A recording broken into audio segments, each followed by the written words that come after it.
Ladies and gentlemen, firstly, this is the first session, so good morning and thank you for being here. Welcome to the 8th Smart Cities India and 30th Convergence India Expo. This session, which is the morning session, the first one of the blocks, is on rethinking the role of telecom and connectivity. In today's digital evolution, 5G is expected to play a pivotal role in transforming a large part of our lives.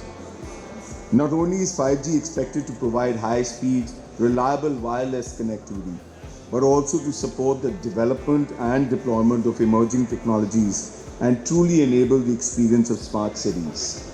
Let me have a quick introduction of the panelists who are present here. We have Mr. V. Raghunandan, he's Secretary TRAI. He's an Indian Telecommunications Service Officer belonging to the 1987 batch and is coordinating all activities relating to telecom and broadcasting sectors.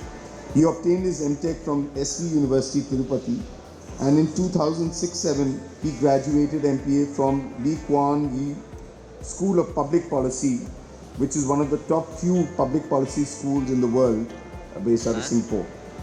His experience of 28 years includes various capacities in the field of telecommunications. He was bestowed with Vishisht Sanchar Seva Padak Award in Department of Telecom for meritorious services rendered in various remote areas for telecom development. He has played key role in effectively presenting India's position on cyber security related matters to ITU, resulting in India reaching top 10 rankings in Global Cyber Security Index during 2020. He has represented India as speaker at ITU, BRICS, Commonwealth Telecom Organization, APT, and other multilateral organizations / international forums.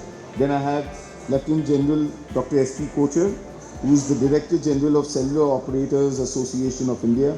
He is a decorated military veteran, retiring as Signals Officer in Chief, the head of ICT wing of the Indian Army, where he is responsible for planning, executing and operating all telecom and IT networks of the Army.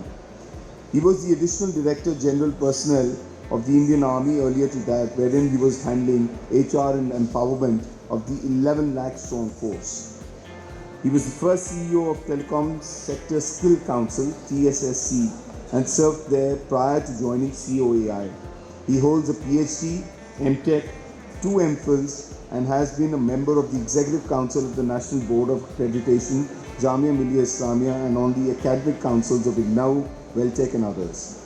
He also served as an adjunct professor with BITS Pilani and IGNOU for several years. Besides, he has also been a member of the interviewing boards of UPSC for civil services and engineering services.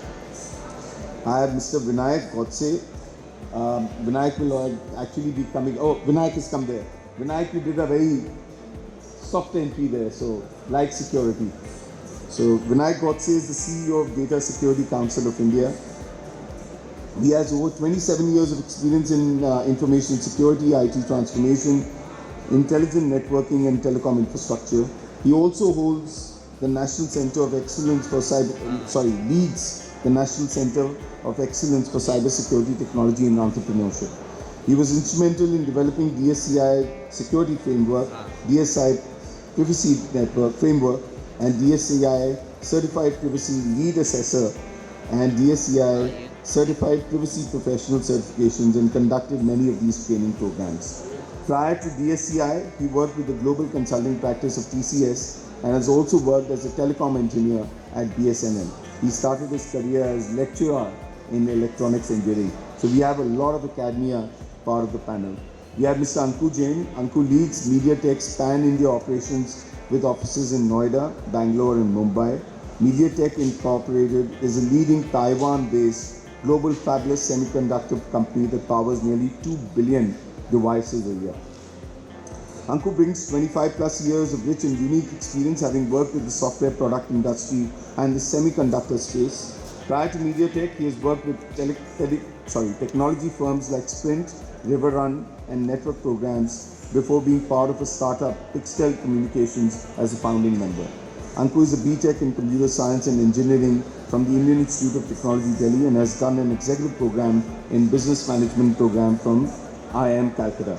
Last but not the least, we have Mr. Debashish Chakraborty. Debashish is a management professional with 26 years of rich experience in managing global strategic alliances, building partner ecosystems, policy advocacy, new business development, technology consulting, and key account management roles in diverse industries like IT, telecom, data centers, smart cities, green buildings, ISPs, and IT system integration with a successful track record of being outcome focused.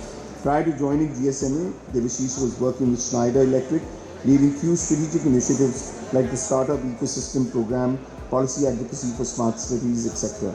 He has worked with Reliance Infocom and Tata Communications during the early stages of his career. So ladies and gentlemen, let me just start the deliberation. I'll just take my seat. So 5G was launched in India, if you remember, in October of 2022. And per the Union Minister of Communications, Mr. Ashwini Vaishnaw, by December 2024, we should achieve 100% 5G coverage. However, adoption will be key to moving forward. So let me really put open the debate in terms of whether adoption is what is really necessary for adoption. Will it be accessibility or will it be affordability? So to get the regulators' views, let me move over to Mr. Raghunandan. Sir, what do you think is really important? What comes first? I know it's a chicken and egg situation, but your views on that, please. Thank you, Shobhit, and then my esteemed panelists. I'm really glad to see the Convergence India has come a long way, 30 years. And then they've organized at this scale. Maybe probably this being the first day, maybe little the persons we are yet to see them.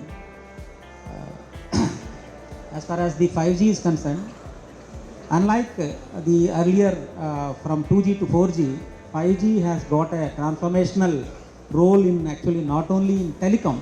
So far in up to 4G, we have only confined to the communication purpose. Now with the advent of 5G, if you see that, it has actually a role in almost all the sectors of the economy. It's cutting across.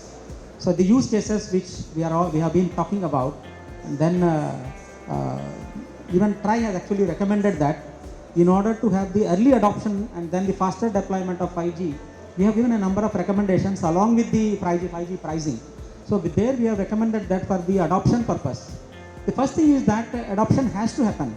So first the networks and then the things are to be in place. The affordability definitely, as far as India is concerned, we can definitely say that so far being up to 4G, we are one of the lowest affordable telecom service country in the world. So definitely 5G, as far as adoptability is concerned, I am pretty confident that the service providers innovate with the appropriate pricing and affordable. But thing is that now the adoption and then the deployment. So we had given TRAI has given a comprehensive recommendation for early adoption and then the proper adoption through vertical ministries to set up. Because up to 4G it is only at the telecom, and then the use cases of that will be having an impact in all the vertical ministries, various sectors. So we have recommended that every vertical ministry should have its own cell of ICT cell, and then they should actually devise the schemes and use cases for each of the, for example, at the agriculture sector, what has to be done. For example, health sector, education sector. These are all the things which we have suggested as a regulator, and I am glad that government has accepted this, and then they are going for that, and they have set up a committee, interministerial committee, which is actually looking into this early adoption. And for the faster deployment of 5G also, we have recommended that a national portal, and then we have given a number of recommendations from the regulator perspective that we should have actually a smart street furniture, how effectively sharing can be done, how it can be used. So these are all the recommendations which we have given. We have done holistically the both affordability part, because early adoption and then the easy deployment will lead to the affordability part also. So these are the things holistically we have given the recommendation. I'm sure that 5G will take off in India much better than any other country. We have seen the very fast deployment, fastest deployment in the world now happening in India, and then this will lead to further growth. We will look forward for that. Thank you. Sir, I think you said a very important thing. We are looking at very fast deployment of 5G. I think the bigger thing is that we are learning from the mistakes and the good things about what others have been able to do. You talked about sharing, which is a very important aspect because 5G tends to be very, very capital intensive, and without sharing of some parts of the infrastructure, which is naturally possible, this is going to be extremely difficult to actually spread very quickly. But let me move over to Dr. Kochhar here. Sir, you obviously lead the association of all the operators, and where do you think this debate really starts and where does it end? Will it be affordability that will lend to adoption, or will it be accessibility? Because while we still say that we are at about 90% coverage, 5G adoption is yet to see the dawn. Whenever you look at any new technology coming in, and 5G is new, it is not an upgradation of 4G. As we are all aware, it's a new technology. So whenever we see a new technology coming in, there are multiple phases in which it gets rolled out, adopted. And the first phase is rollout and integration, in which we are today. This is an important phase, and important in the sense that this will form the foundation stone for the entire rollout, acceptance, and exploitation of 5G. And in this, the government and the industry have to hold each other's hands. This is not a time when the industry will be making any money out of it. There are no revenue flows in this phase, but there is a lot of expenditure which will be incurred for future. And therefore the policies, etc., which have to be in place for this phase have to be quite different and quite collaborative than what has been so far. This is first. Second phase is going to be adaptability and acceptability of 5G. Now this is where the fruits of what we have sowed in the integration and rollout will be reaped. And it'll depend on two things. One is, of course, the use cases, and those use cases will be peculiar for India, and the second will be affordability. The use cases I would put in a different manner. Currently, what is happening is that when we sit and think of use cases for 5G, we haven't yet got out of the mindset of 4G. So we are translating everything that can be automated, that can be put into digitalized format into 5G. That is not the right way to do. What the moderator said in his opening address, that 5G is going to transform all of the sectors, is true, but with a rider. And the rider is that not all applications will enjoy too much of benefits out of 5G. Some of them will, and those that will are going to see growth in leaps and bounds, and that is maybe sensor to sensor, maybe sensor to human being, those type of applications which we have to sit down. So it is important for the persons who are sitting, what Mr. Raghunandan said, that they get out of the mindset of saying what can be automated, but get into the mindset of saying what can 5G with its attributes do, what are my problem areas, and which problem areas can be resolved by adopting 5G. Then there will be adoption of 5G. And then comes affordability, of course. Affordability, one for the provider and one for the user. The providers today will have to do a lot of investment in terms of capital, and they are banking on the fact that eventually we will get return on income. But at this point of time, it is a risk that they're taking. And the government and, like I said earlier, the government and the providers are together in this, and the government has to handhold it. In the second phase about user, the handset will make a lot of difference. Affordability of handset. Today's handsets which are coming, which are imported from outside, 30 to 35% only are 5G enabled. Rest are not 5G enabled. So if the adoption has to take place across the population, then we have to come out with cheaper handsets, maybe single band handsets in different areas. We have to devise something, and we have to come out with better and cheaper handsets so that the population adopts the devices. This is the second part. And third and the last part is exploitation of application that you are all aware of. Once 5G sets in, it's the business which will lead. Technology will be a horizontal. Business will come and tell technology, this is what I want. Please produce it for me, and technology will do it. So that is the way this is going to go. It is not a chicken and egg story. Both of them are going simultaneously. The question is, sometimes one is ahead, sometimes the other. At this point of time, expenditure is more than what we can expect as returns. Thank you, General Kochhar.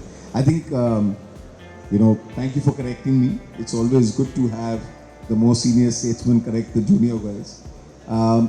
So, ladies and gentlemen, I think that's a very important point. While we can keep saying whether it will be affordability or accessibility, but the fact is that both are going hand in hand. And as the adoption actually increases, it will lend to more affordability. But one very external feature, which is really the device availability and affordability of the devices, is going to be extremely important. It's not in the metros.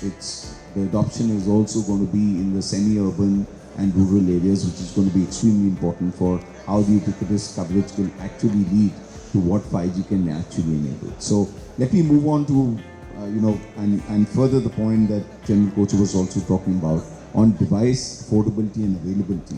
Let me move on to Anku. Anku, since you head MediaTek that's into device availability and you develop innovative solutions on systems on chip for mobile device, home entertainment, connectivity and IoT, device availability and affordability was one of the challenges for 5G adoption. And I think it still continues, if I may call it out that way.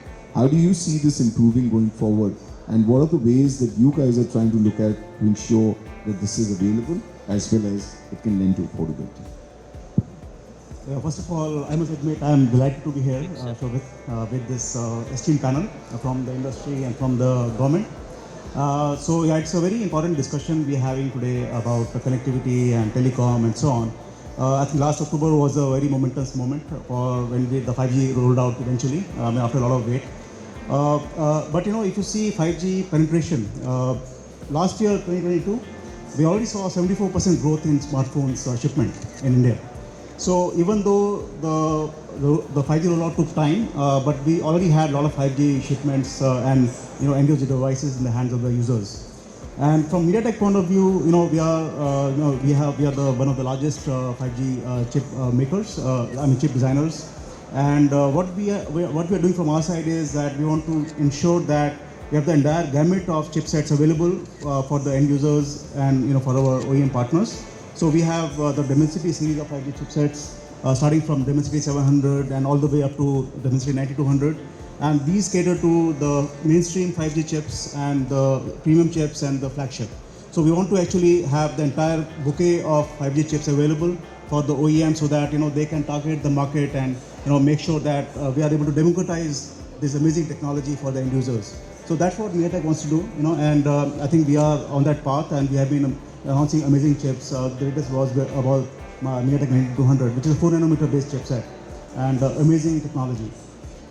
And I think, as already we heard about the 5G, about accessibility and affordability, I think accessibility is the first step, which we are looking, we saw deployment in last October, and maybe by, end of this year or early next year, we will have 5G coverage over the whole country.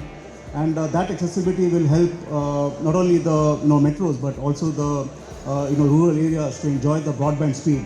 And I think connectivity itself is a kind of a fundamental requirement now for the end users, to be on the same page as the rest of us. So I think this technology would really help the entire country to get into that broadband, and things like fixed wireless access, etc., will really kind of push that accessibility.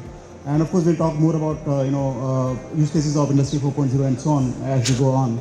But from MediaTek point of view, we really feel that this is revolutionary technology, and more users should have access to it. So, Anku, thank you for that. I'm just taking something that Dr. Kochhar said and just trying to put, spectrum availability is always going to be a challenge. And if you look at the kind of loading that we have, we need, there are all sorts of estimates, so 80, 100 megahertz contiguous across a band. That's not possible because there's space and there's defense requirements, etc. So, what General Kochhar was saying, that maybe instead of looking at dual or tri-band, right, to bring the cost of these devices down, you can maybe have a single band, which typically, like we used to have 20 years back, you had to change your handsets if you're traveling abroad, etc. Do you think that is a solution that's feasible to help affordability and therefore lend to adoption? I think because travel is so common now, it's better to have a multi-mode and a band which is going to serve the whole ecosystem, right? It will be difficult to have a single band, for example. And I think that may not really drive the cost too much. I don't know about the operator side, but from the device side, I think the chipset itself, the prices do go down with time, right? And we have seen the affordability getting better in the last 1 year, so that will continue. So I think what I feel is that we still have to have the complete functionality, right? And the complete movability or roamability in the chipset. So you're subscribing to the old thought that adoption will lend to greater volume, which will lend to affordability, therefore. Yeah, I think so. Yeah, I think that's what we have seen previously in 4G as well. So of course, it's still a very new technology, right? And it'll take time for the end masses to get that affordability factor. But it's still already doing much better than, let's say, 6 months ago, right? So I think that will continue. Okay. So I'll also request my panelists, if whenever they feel that they want to add to any point, please do. We have the benefit in a way. Our 6th panelist could not join because he fell ill last night. So we have the benefit of a little more time and flexibility between ourselves. Okay. Thanks, Anku. We talked about device availability. We've talked about affordability. We've talked about the regulators' view, the industry association view. I think one other thing that's going to be extremely important as 5G proliferates across the country is the aspect of security. Now, 5G will allow a lot more data to pass through, right? And because of applicabilities becoming far more expansive, what's going to happen is there's going to be tremendous handshaking of data. And one very important aspect that comes out today is the concept of security. Now, so let me really move on to Vinayak. Vinayak, you lead the Data Security Council. Security is going to be as critical as the service itself. Given the digital evolution and related digitization of everything in our daily lives and the consequent data flows, whether it be B2B, B2B2C, B2C or C2C, data security has become paramount, especially with so much sensitive information moving between devices and changing hands. How do you see this system evolving, and what do you think are the opportunities there? Thank you, Shobhit. Thanks for having me here in this discussion. So the overall, I think both cybersecurity and privacy is becoming so critical and important in the current context, and especially the 5G, what is going to happen. The network speed will be quite significantly rising. So is the processing capability at the end devices, basically. So we are talking about edge computing. We are talking about in another 2-3 years of time, and plus 1.4 nanometer kind of chip will be coming to your mobile, right? And the network speed is quite significantly rising. The implementations of the 5G would also happen in very disaggregate way, basically. So sometimes a private network would be coming to picture, and people will be implementing the edge devices will be quite significantly competent enough.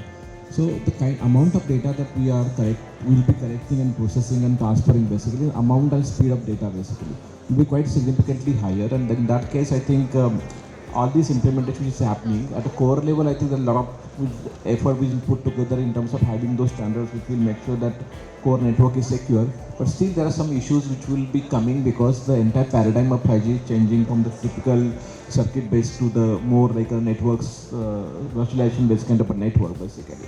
So, some of those vulnerabilities will be new to the telecom network because we had been dealing with those vulnerabilities in IT and IP network, basically. So how do we make sure that we have those core implementation, and this implementation will be more disaggregated in nature, basically, right? Many companies are there by themselves will be going and doing the 5G network, basically. So how do we make sure that this implementation is secure in nature? One is that part. Second part is the high volume and speed of data, basically. How do we make sure that you have security in that, basically? Some of the software you are doing security may not work, so you may require to look at the hardware as a solution to look at the security, solving the security problem, basically. Another important part is as there will be concentration and a lot of those kind of this segregation will happen basically. So in the process, the footprint will be quite significantly higher, right? And how do you secure the footprint? How do you secure those kind of digitization happen and possible because of the 5G and 6G network basically. So all those elements will require you to look at the technology side, process side, and more importantly from the regulation side as well. And this is all going to be factored in all the discussions that we are having with the government on one hand, on the other hand the industry which is implementing many of these kind of things. If we are talking about security, it goes without saying that I have to say something. Yeah. So, when you're protecting something, whether physical or electronic, you have to have the same characteristics. If you don't have the same characteristics and you come in as an overlay, your protection is limited. 5G is going to be much more flexible and adaptable than ever before. And it is going to be flexible, adaptable on the fly. So if we are going to look at security the way we've been looking at 4G security, that there will be an overlay, and this overlay will protect the network, protect the data, we are sadly mistaken. It will not happen. What I am saying is that there will be integration of IT, security, and the telecom production agencies. The security has to be inbuilt. It has to be organic, right from the drawing board state upward. It cannot be that the telecom people build their own chips and then somebody else comes and builds up a security layer. That will not work. You look at the amount of attack vectors which are going to come in. There are going to be millions of sensors, millions of human beings who are going to be attached to this network. It is humongous. And on top of that, the flexibility and the software component of the network itself is going to create problems. The very AI which is running the network needs to be protected. If that gets compromised, you are into big trouble. So the paradigm has totally changed, like Vinayak saying. It's a totally different paradigm. And the sooner we sit down and start bringing in security from drawing board stage upwards, the better we will be. Thank you, sir. I think I'll take one cue from what you said. I guess everyone has to work in unison, right? This is not something where you can just keep building layer on layer. It's not a quintessential old building where you put first the foundation, then the ground, then the plinth, etc., etc. Somewhere everyone has to come together, which is then a dichotomy. To the first question I asked you, Mr. Raghunandan, is that affordability. Now, like General Kochhar was saying, that first we need to build in the accessibility and both affordability goes. But as of now, as I see, there's a lot of investment that is going up front. And therefore, it's going to be very difficult to try and keep it India affordable, if I may say so, right? Which is really the challenge. Devices are in a different, let's say, a new generation of devices. The entire architecture has been a new generation. The entire software and applications are new. So I think that's going to be a challenge that we continue to see remain to evolve. So let me switch over to Debashish, because he represents GSMA. Apart from advocacy, he is more importantly engaged into industry engagement on 5G. So Debashish, if I may ask, you're working on industry engagement at GSMA. For 5G to realize its entire potential, it's important that the entire ecosystem needs to come together, as we're saying. What are the key areas that you are engaging with, and what are the imperatives to make this happen? And where do you see you are on the journey and the challenges are?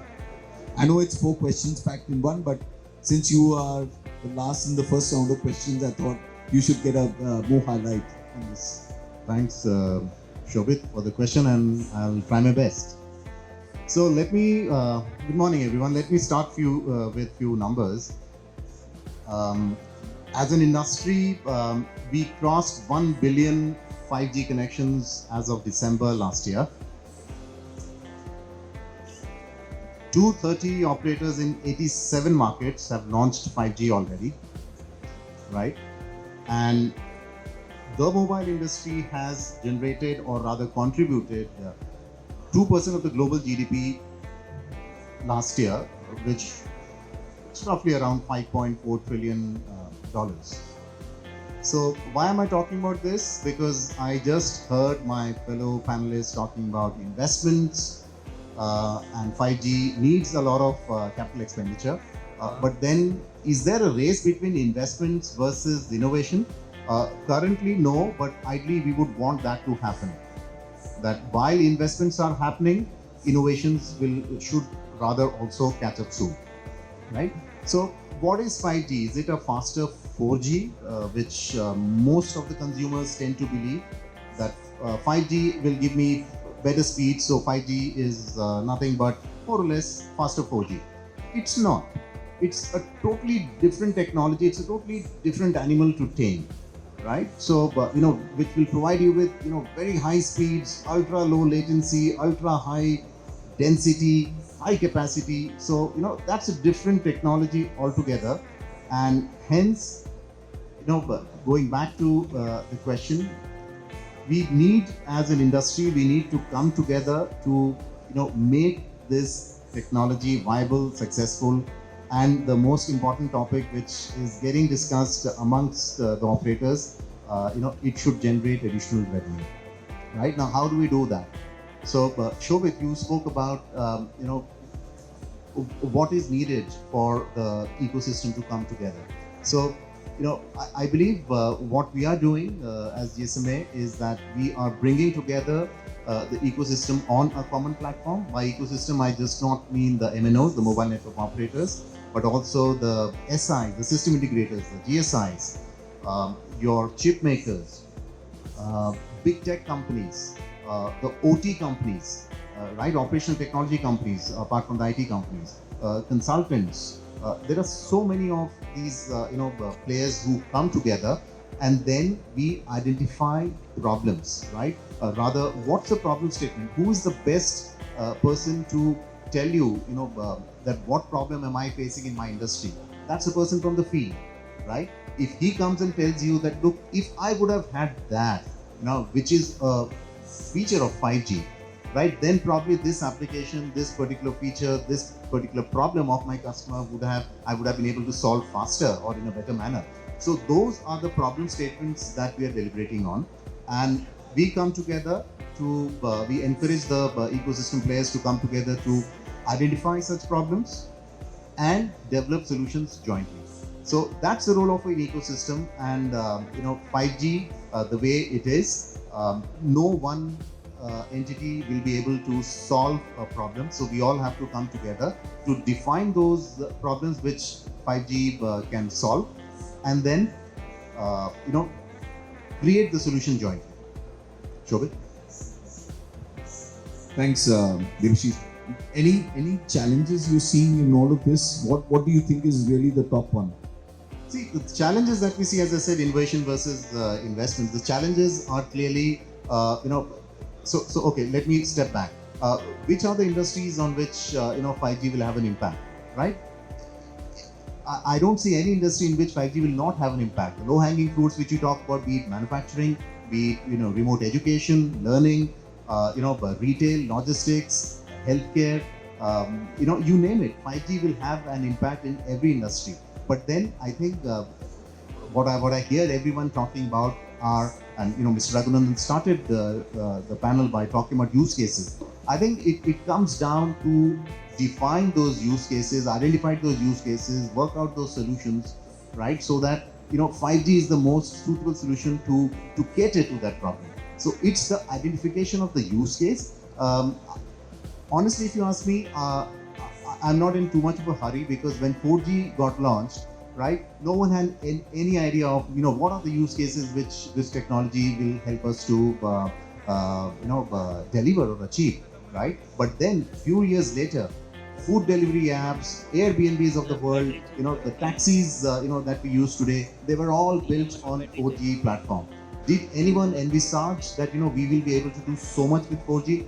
No. So so my point here is that it's good to work towards identify and develop solutions, the use cases on 5G, but this takes time. This takes time. We have to be a little patient. I keep talking to the operators. Everyone is talking about monetization of 5G, but I believe that they are also under the impression that they will have to be a little patient before the actual monetization starts, not from the enterprises directly, but even from the consumers. No, thanks, Debashish. I guess this debate will always be both-sided, right? While someone who's investing will always want to see that quickly. You, from a GSMA point of view, could always say that, listen, let's be patient. So I understand that. Thank you so much for that. Okay, so I think here, let me just, we've been talking about 5G. This is expected to create a lot of solution sets across the board. Let me come to Dr. Kochhar and Mr. Raghunandan and ask them that, in the Indian context, how do you see, because we've been talking about killer app and we've been talking about this, and I think at least someone who's into telecom industry has been hearing this in the last 5 years. How do you see Indian context evolving, specifically as compared to what has been the experience globally? Where do you see us landing?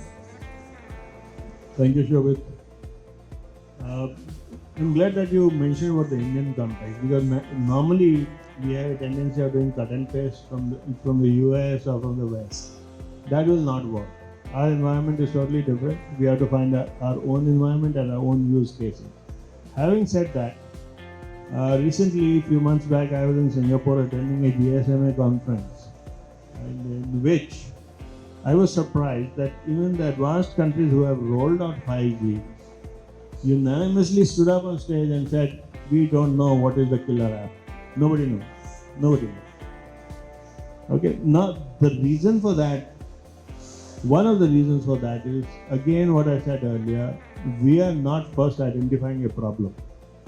We are coming to apps. We are saying, what will be a killer app? So we are trying to dream up an app for which there is no problem. But if we look at it the other way around, first we find out what are the problems that we have in our industry, in our vertical, and say, can this be solved by 4G? If it can't, we go to 5G and see if it can be solved. Then you will get a killer app. Now coming to the Indian context, obviously we are not such a highly industrialized area except in bits and pieces. So where we are industrialized, the 5G will be of a different flavor on different frequency bands using different spectrum, which requires more capacity and maybe less range, which is happening in the urban areas and industrialized areas.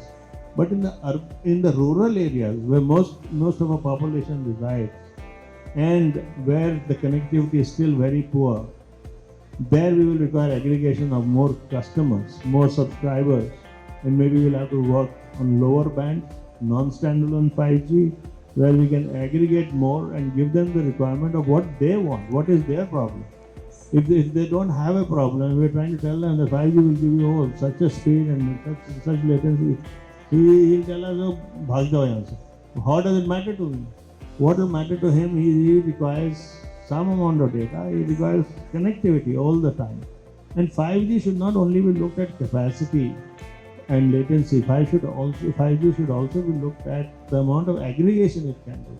It can do 100 times more aggregation of subscribers than what 4G can do. So that is something which will come in very handy in rural areas. May not be in urban areas. In rural areas, it will certainly become very handy. And the good part of 5G is that it upward integrates with 4G, it integrates with non-standalone, standalone 5G. So the Indian scenario will be a kaleidoscope of all these things put together. And there will be multiple types of problems which will be resolved by 5G. And I agree with my co-panelists when they say that every industry is going to get impacted. But I would go a step further and say that every industry definitely is going to get impacted, but not fully. It will get impacted in bits and pieces on where the requirement is. Without requirement, if we try to enforce 5G on some industry, it will become counterproductive and not worth the effort. Thank you, Jain. Mr. Raghunandan, sir, how do you see this? Thank you. Actually, we foresaw all these issues before even consultation of 5G, before coming up. If you see that 436 pages of recommendations total, 5G recommendation. It comprehensively deals with all kinds of issues. That is what in my beginning talk itself I mentioned that for early adoption of 5G, it is not the consumer side which we have talked about. It is for every vertical industry, vertical ministry and vertical department in the central government as well as in the state government.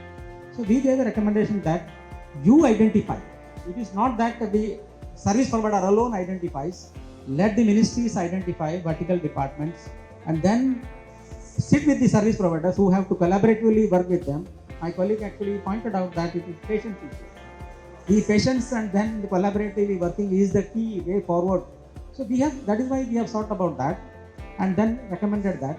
And you are talking about the spectrum. Spectrum actually, as of now, currently the sufficient spectrum is there. Let them roll out first. Mr. Kochhar Sahab also has told that. First let them roll out and then enough spectrum will be made available with this. And then also we have already allowed spectrum sharing policies are already in place in the same intra-band. If you wanted to be in a mid-band, you want to share 40 megahertz with each other, they can always share with each other. As of now, the 370 in the mid-band is quite adequate to start with for next 4 to 5 years. Then we can move on. By then, definitely we will be finding out additional spectrum. So I don't think that there are any challenges from that side. So that is why I have also already mentioned in my opening remarks that the sharing is going to reduce both capex as well as the opex. So sharing of the infrastructure is very, very key element. Earlier we were sharing the towers. The towers will continue to be shared. So that is one aspect of it. There are many other things, challenges are there for the deployment because it is huge in number to be deployed. So ROW plays a key role actually right of way for deployment of small cells. So we have given a comprehensive recommendation again around 400 pages. So which deals with like a Bible for the whole small cells how to deploy across India. So we have collaboratively worked with the power ministry and then how to deploy the overhead cables and then the street furniture. Street furniture, not only the power ministry, with these various other controlling authorities, how to actually, we conducted 4 pilots and then given the comprehensive recommendations. I'm sure that those things once which are in place, that will help actually to take it forward. The first thing is the deployment, rollout, then the affordability automatically comes. I am very sure that in India affordability will not be a problem at all. And then there are many MSMEs are there. 7 crore MSMEs are there in India. Even we need not think about the deployment of use cases. The MSME cases, if you just straight away give them 7 crore use case, 7 crore, the killer application can come there itself. 7 crore single MSME can. I have seen actually many places. The very capacity building itself will be a use case. Many places actually you have actually fiber is the backhaul required. And then other than fiber deployment, we require the ENB bands, for which TRAI is working on a recommendation.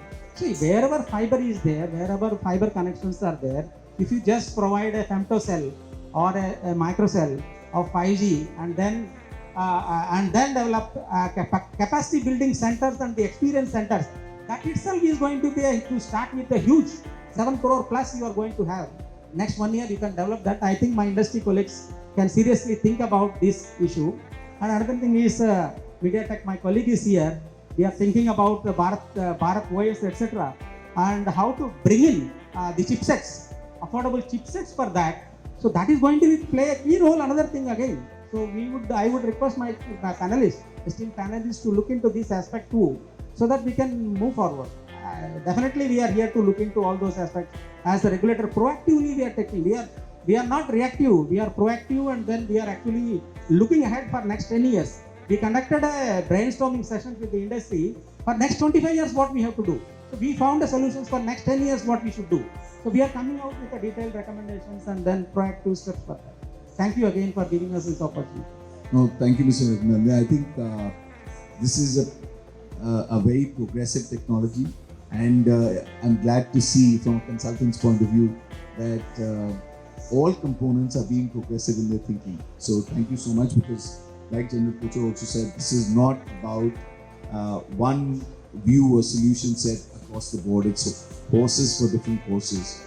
In rural, you will find different set of applications or usage, and Indian context is very going to be rich, and therefore the ecosystem needs to be as rich to make sure that we respond to this in the right manner, with the right speed, and with completeness.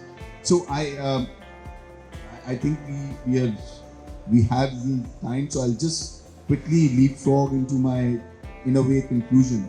And while we are still to start digesting 5G, right? The global is abuzz with 6G.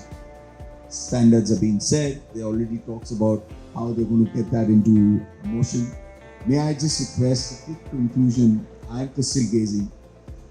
5G has taught us a lot of things that we ought to have done, and maybe in some cases ought not to have done. What do you think that as 6G clamor starts picking up center stage globally, how do you think, what are the key learnings from the 5G implementation which you would like to take on to a 6G stage as well? So may I request Mr. Raghunandan, if you can go first, please. The learnings from 5G, what do you see that will be important from a 6G perspective? I know I'm looking 5 years ahead, but like you said, we've already done 25 years of discussion. So this issue of 6G also we thought about it. So down the line, 6G is likely to happen by 2030 as per ITU, because IMP 2020 is the 5G, and then IMP 2030 will be broadly 6G is going to happen. So many of the R&D organizations in even India, we had actually technology innovation group is set up, task force has been set up which is looking into it. Unlike 5G, 4G to 5G is transformational. 5G to 6G may not be transformational, it will be incremental. Rather, that incremental could be, we need to see. So definitely the learnings of 4G, and then the 5G is again, the deployment has to be of a huge, humongous scale. So once that takes place, I am very sure that the incremental 6G, the challenges we can definitely meet. So the main thing is to focus now currently on 5G deployment, and then the learnings of the 4G to 5G, and then the learnings of 5G will definitely, parallelly it will help to smooth migration to 6G. That is what I am saying. thank you. Debashish, would you like to go next? Yeah. Shobhit, quick points. First, I think we all acknowledge that we are yet to deal with 5G in its complete essence. So have we learned everything about 5G? The answer is, I think, clearly no. So we will learn as we move progress of, what 5G is going to teach us. But having said that, I was fortunate enough to be there last week when Prime Minister Modi launched the 6G vision document. And you said you were talking about 5 years from now. My friend, maybe not. It might happen much faster. So I believe one of the key things which I would want to point out here is that the standards. Most importantly, many a times we see that standards are post facto. That shouldn't be the case, right? If we in India can start working on the 6G standards now, so as to make sure that the technology, when it is developed, it is not a force fit, Western technology which we are trying to force fit on India, but that technology is very relevant for India, Indian problems, and the Indian issues that we face in our society. I think that is a good service that we can do towards 6G. So really customization to the Indian context. Fair, Debashish. Vinayak, I know you're looking. No, the question is coming to you only, please. Yeah. So I think the way the transitions is happening, and people are saying for 6G is mostly there's still a lot of physical space work which is still not digitized and not programmable, right? 5G 6G transition is largely how do we make most of those more digitized basically and more programmable. So a lot of cyber physical ecosystem that will be, we will be talking now, but probably that will be reality in coming 5-6 years of time, and that will throw a lot of challenges from security and privacy perspective. So we'll have to look at that for us. So security issues obviously is going to be paramount. Anku, device availability, affordability continues to be the challenge. Yeah, so I think before answering that question, I will just write, because the title of this talk is connectivity, right? So we have talked about 5G or 6G, but there are two more pieces to the puzzle. One is Wi-Fi 7. I think that's a very important technology for indoors, connectivity indoors. And then the latest, which is satellite communication. I was talking to Mr. Raghunandan at Auntie, and I think that's one of the task he has for the next few months or maybe next 1 or 2 years. So satellite communication is also picking up speed, right? And MediaTek has just announced our first chip for satellite communication, including non-terrestrial networks for IoT and for new radio. So that is something which is also coming up. So connectivity includes all this, 5G for the outdoors and then Wi-Fi 7 for indoors and the satellite. So having said that, I think 6G is still early days. Of course, MediaTek has been already doing research on 6G. As Debashish said, that everyone's already working on it, and so we are already doing that research. And maybe by end of this decade, so every decade we see a technology change. We are still at the early days on 5G, but 6G is very exciting and it's coming up. But from your question, what are the learnings from 5G? I think one thing we have seen in India at least is that the rate of adoption of new technology is very high. So we have seen, as I said earlier, 74% growth for 5G phones last year.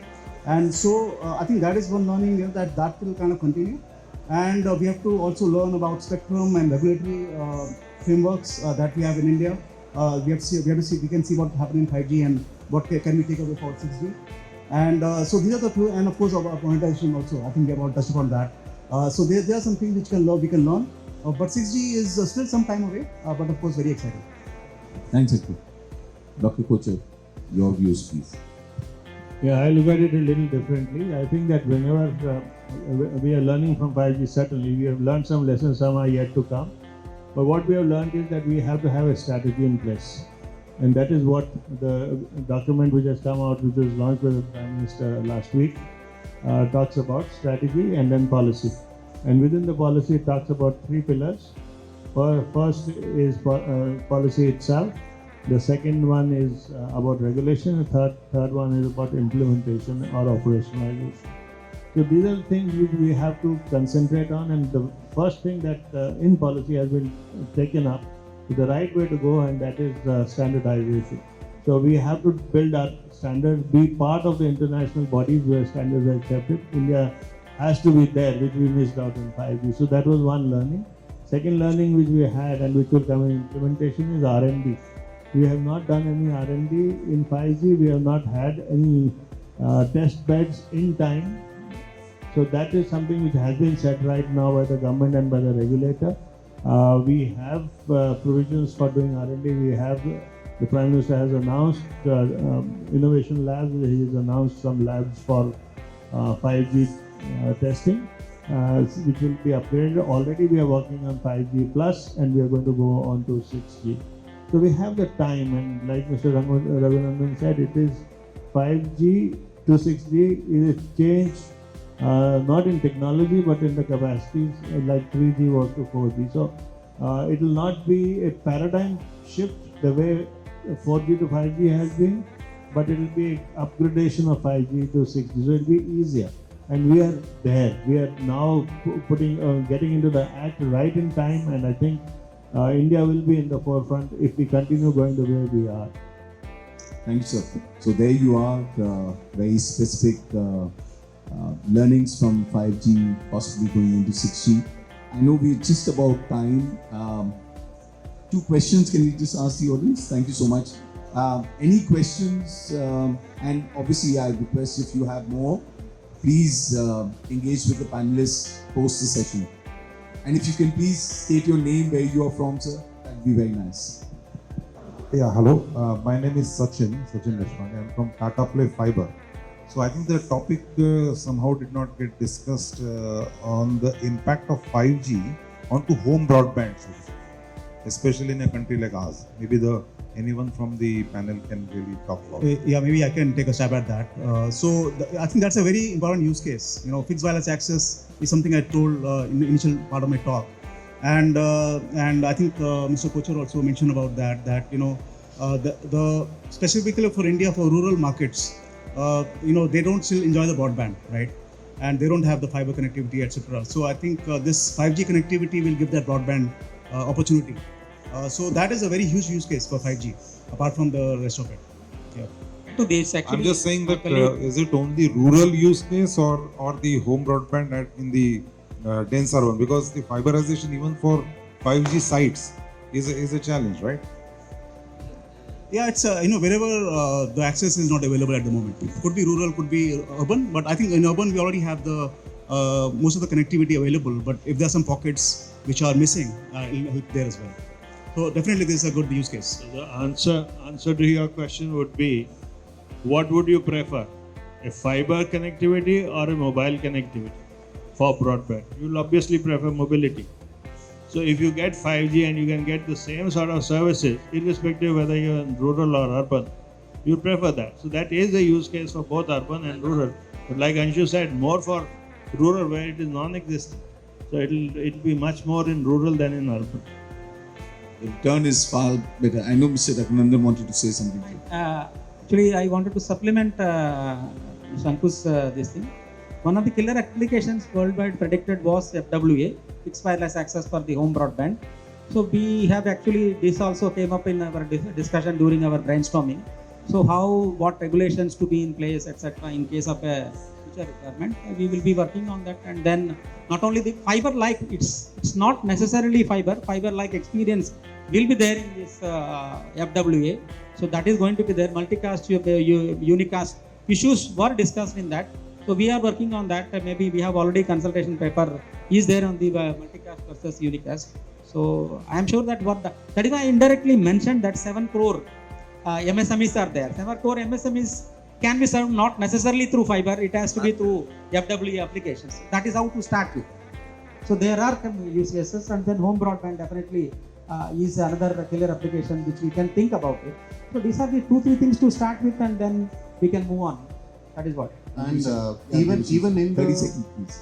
yeah, sure. Even in the one small point, even in the urban areas where there is already connectivity, what we are hearing is that FWA can be used as a redundancy, right? Where people struggle for redundancy if the fiber is down for whatever reason. Thank you so much. And the next panel is already here, so we need to close this. Sorry, I can't give him the second question. Please feel free. Sir, I know you are getting ready for the second question. If I may request that you can do, otherwise they're going to delay the panel. I've already been told that. Sir, Mr. Raghunandan is saying, please go ahead. Sorry, sir, just please hold on. Thank you, sir. Question to the esteemed panelists is that data is the new oil. And we talked a lot in this panel about the security which General Kochhar had brought out. So my question is, are we going to look at the security on the global, what the globally is going to come out in the handsets, or here in India, which has got a huge amount of data which is going to be generated in the future on 5G, we would look at having India-specific security being introduced into the handsets, thereby having an Indian proprietary on the data which is going to be generated on the 5G. So I think your one question probably has 15 answers, but whoever would like to, because General Kochhar already said that this is something that we need to start ground up, rather than saying someone will build their own, it will not lead to implication. So quickly, I think our own technology for security is important, and there is a lot of effort which is being done here in this area. Already 300 plus startups in cyber security, as well as a lot of research work which is happening, and we are taking effort in that, and we are trying to see whether we can have technology in cyber security space in 5G 6G area. We already have the acceleration program for 5G 6G security acceleration program. We are trying to see 6-7 startups already there, and in TTDF that my DOT published, almost out of 30 use cases, 10 use cases of security use cases basically, right? And my DOT will be funding those use cases for security basically. So security is already there in the design of all the ecosystem that DOT is planning, and there are a lot of ecosystem support that can be looked at from that perspective actually. So we definitely see this as one of the important area in going forward, and we need to put those effort together basically. And with respect to data, I think there's a big question to answer, but we can certainly ask them offline after this session. We can always say that this data protection bill is already in the final draft stages, which will take care of all these concerns as the regulation develops. So, ladies and gentlemen, thank you so much. I think I'll just like to really thank the panelists for a very engrossing discussion on what and how. So with that, we'll just call it a close, please. Before we close this session, we have small token of remembrance for you all.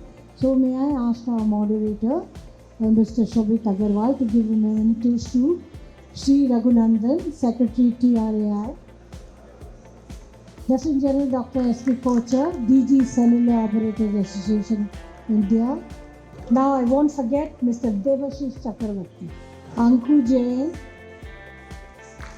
and Vinayak Godse, CEO, Data Security Council of India. For the moderator, I would request Ruchika from EI to give a memento for your hard work, sir. Please accept it from Exhibitions India.